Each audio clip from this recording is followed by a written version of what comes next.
Alright, I was asked to give a point of view drive of this thing, so I'm going to do that today. Just a quick overview. Got the VVTi 2J, it's a stock bottom end, BC 272 cams and springs. Got a 6266 precision turbo on it. It's a 3.5-inch downpipe to 4-inch straight pipe out the back. We got an HKS front mount intercooler.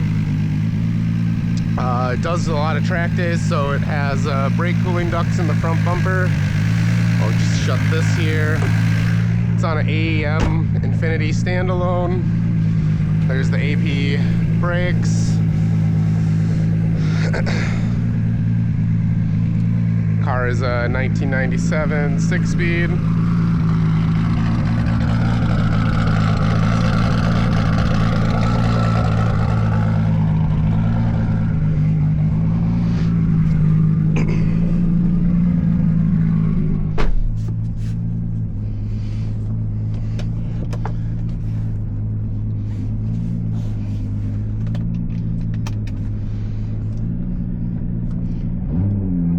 For a clutch, it's got an Exity triple. It's the Sarah Metallic version, part number TM043SR. I really like it a lot. I had a OS Geiken R3C before this, and this is night and day better. It's significantly nicer to drive.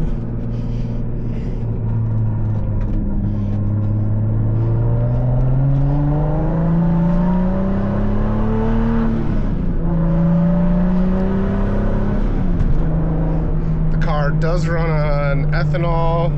It's currently on E69. It's set up to run about 15-16 pounds of boost at the moment.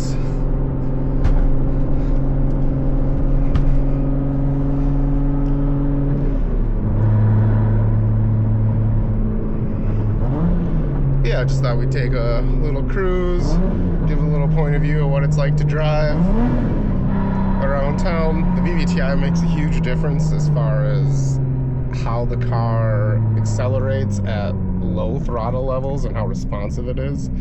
At low RPM and also just like low throttle inputs, it's much more responsive than a non-VVTi. Like I was saying, it does have BC 272 cams on it, and those cams, along with the street port that the shop in Illinois did for me, I forgot the name of the head shop that worked on it, was recommended to me from Sound Performance. It's certainly made the car have a lot more response, and it makes power at lower boost levels. As you can see, it does have a little bit of jam. Currently it's on some V730 Kumo tires, 275s in the back, 255s up front.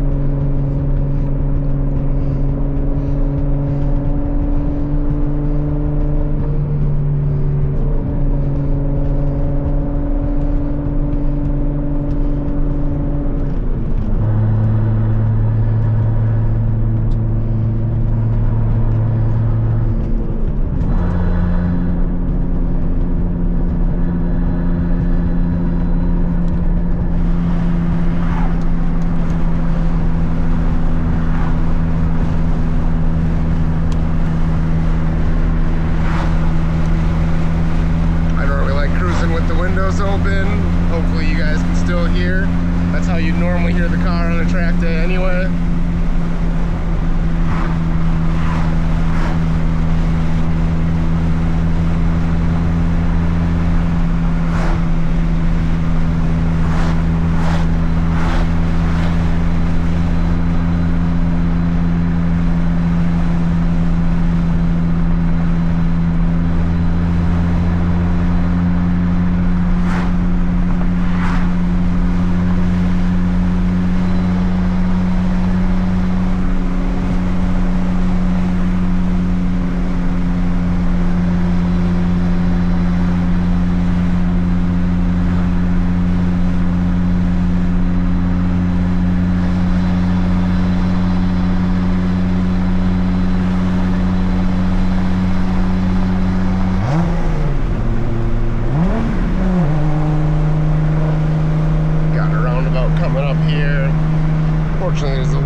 jet engine sitting at that place on the side of the road.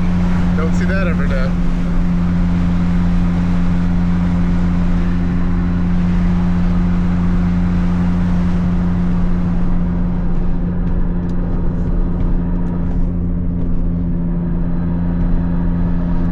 So it does have a TRD trans mount, and obviously the triple plate clutch doesn't have any sprung mechanism in it, so it does make the transmission a little bit noisy when you're in sixth at a lower RPM, like 1800 RPM here. You can get rid of that by just making the engine RPM a little bit higher. But anyone who has a Getrag V160 is familiar with these noises.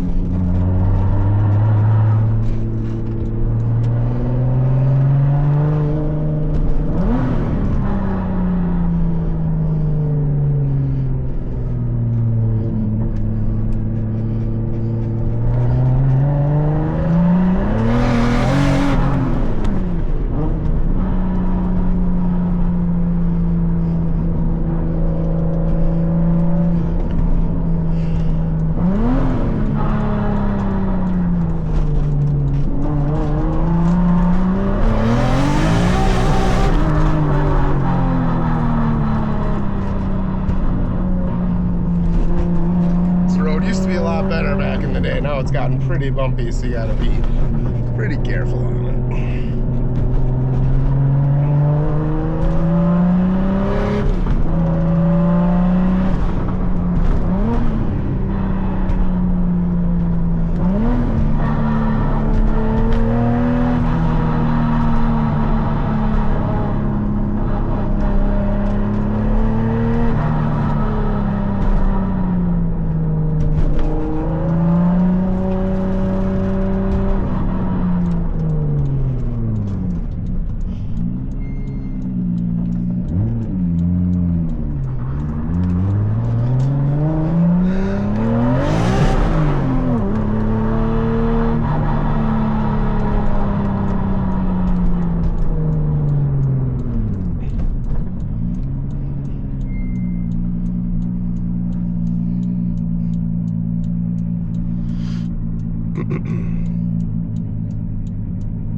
Guy likes the Supra.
Unfortunately, I don't have super great driving roads around my house. There's a few, but they're difficult to get to. But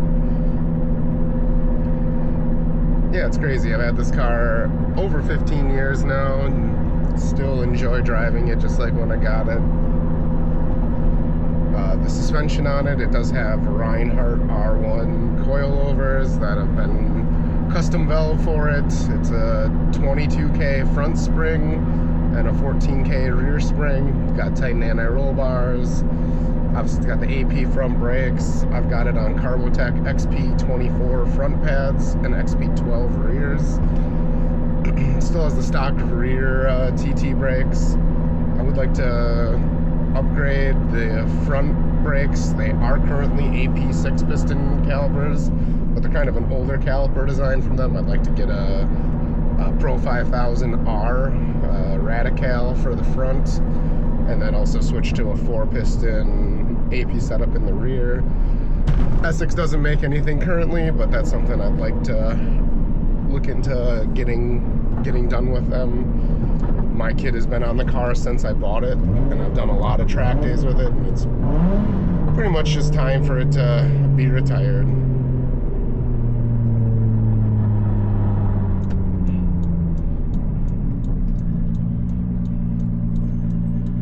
As you can hear, the brakes squealing a bit there as we come to a stop.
For the rear diff, I did end up having an issue with the factory torsion. I drained the fluid I don't know, a few years back at this point now, and found some of the teeth from the T1 style torsion diff that's in here. So I ended up pulling the diff and going with an OS Geiken Supra Lock 1.5 way. So far I've liked that diff in the car. It makes a little bit of noise, but for the most part is very quiet, which is nice. I would have probably gotten another torsion, but I figured at some point I'd have the same issue again. I didn't really have any issues with the torsion in the car, and for the cost difference, it's not that big. It's one of those things you can just spend the money one time and be done with it, so I just got the OS Geiken.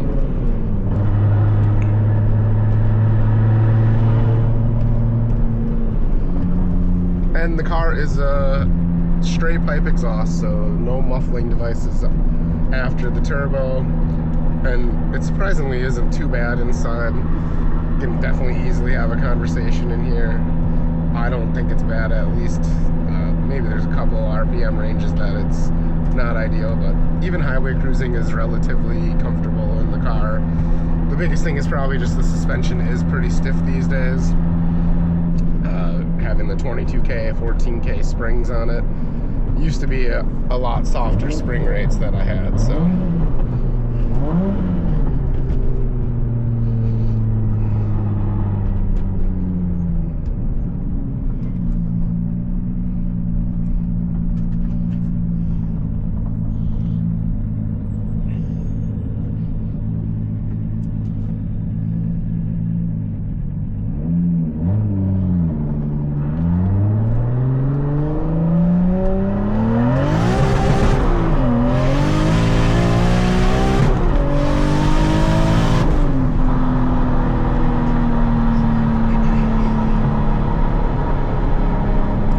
Never get sick of the sound this car makes when it's on the rev limiter.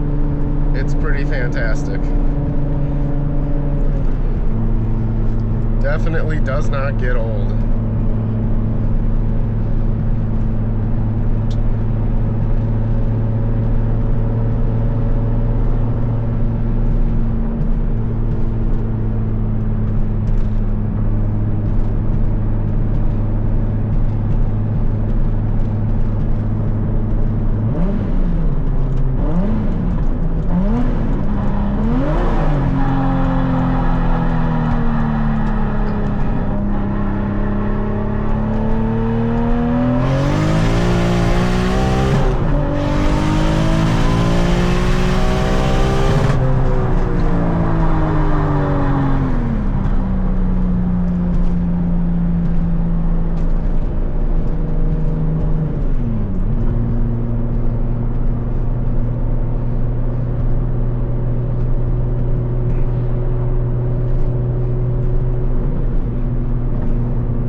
back open again.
Quick little launch here.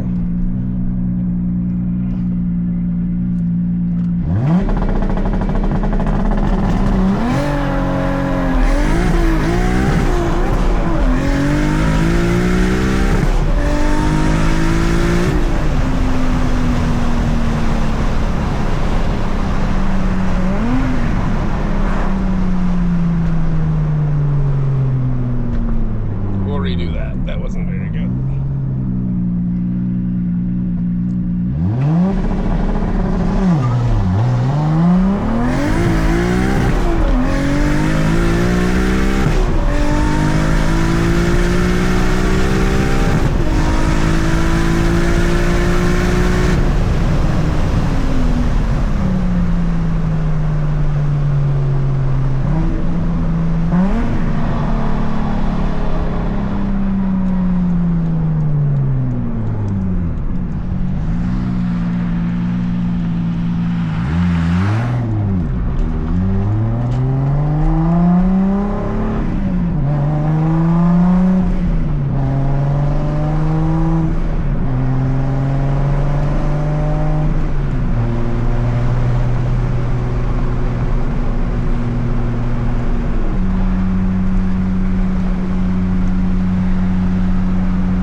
Yeah, overall, I think these cars are really great do-it-all type cars. They pretty much have a reputation of being drag racing cars, but I think that's all due to the fact that it could make so much power so easily well before a lot of other cars could. So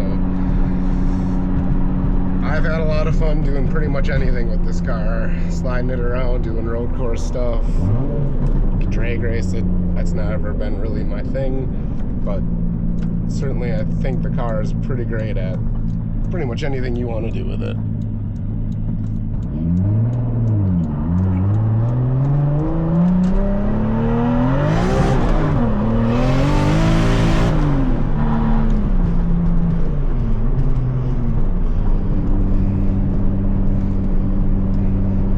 And the fact that it's got a manual, especially in this day and age with them all dying, that's probably the best part. I love driving manual transmission cars.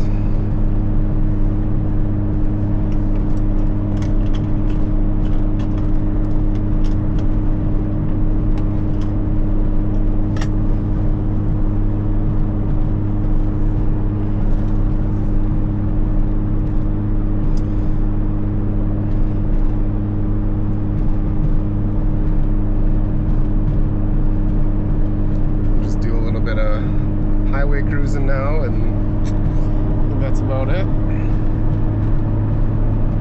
You guys can let me know if you think this is a cool way to experience the car. It's pretty much just stock inside. It's got a BTI gauge. You can look at a whole bunch of different functionality. I pretty much just use it to monitor data in the ECU. I'd like to get the touch screen that they offer, but haven't done that yet. That way I can actually like make some changes inside of the ECU on the fly with like traction control, which I don't have set up on here. It doesn't really seem like it needs it too badly. I enjoy it spinning the tires, so for me it's fun this way. Yeah, if you guys have, well, I guess the other thing that you can definitely do with the BTI gauge that I think would be useful is change your boost settings on the fly instead of having to hook the laptop up.